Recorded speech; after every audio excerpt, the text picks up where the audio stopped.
Hey there, ladies and gentlemen. Today we're going to be solving equations with fractions and decimals in them. Remember, there are shortcuts to do this. You can also do them longhand.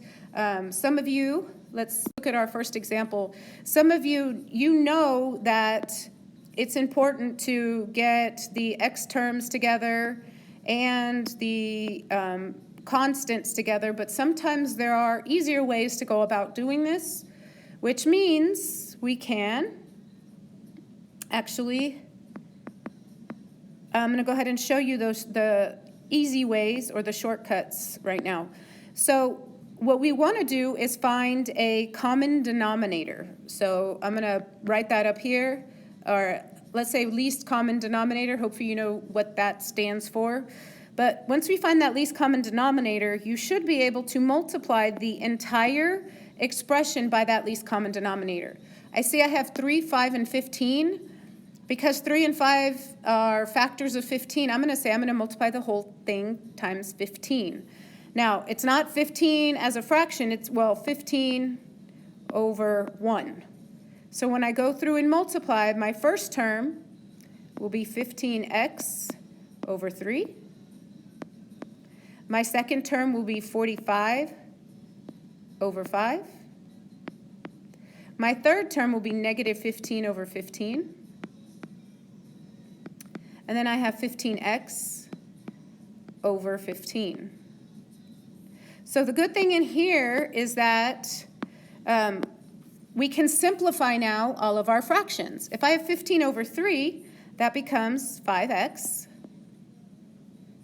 45 over 5 would be 9. 15 over 15, and it's negative, so that's a negative 1. Plus 15 over 15, so that would be just x, or 1x. Remember, we don't have to put the 1, it's imaginary. So now look, we have a nice, pretty problem here. Now we can start combining our like terms by moving them from one side to the next. I'm going to get rid of the negative, so I'm going to add 1 on both sides. So I have 10 over here. So I have 5x equals x, because these cancel. Now I'm going to go ahead and subtract 5x. I guess that negative was inevitable. So 10 equals negative 4x. Okay, now of course looks like we're going to end up with a fraction as a solution, which is okay. So I have 10 over negative 4. They're both divisible by 2, so that gives me 5 over 2, but it's still negative. It's improper, so 2 goes into 5 2 times, so this would be 2 and a half, and of course it is negative, so this would be our final solution here. All right, let's try another. I'm going to erase some of this. So I have space. All right. So for our next one, I have denominators of 3, 2, and 4. So this one's a little bit trickier because 3 is not a factor of 4, 2 is, but 3 isn't. So when I look at this, what number is the smallest number that 3, 2, and 4 are all factors of? And I actually believe it is 12. So that's our least common multiple here. So that means I'm going to multiply the entire thing times 12 over 1.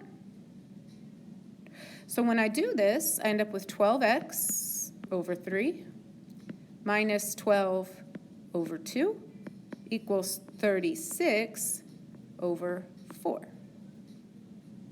So now I can go back and simplify all of my fractions. So when I do that, 12 divided by 3 is 4, so that would give us 4x. 12 divided by 2 is 6. 36 divided by 4 is 9. Look at that. A lot neater than having to deal with all those fractions. So now I'm going to add 6 on both sides. So I have 4x equals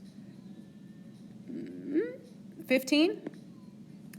I divide by 4. So unfortunately, I end up with, again, a mixed number. So 4 goes into 15 3 times.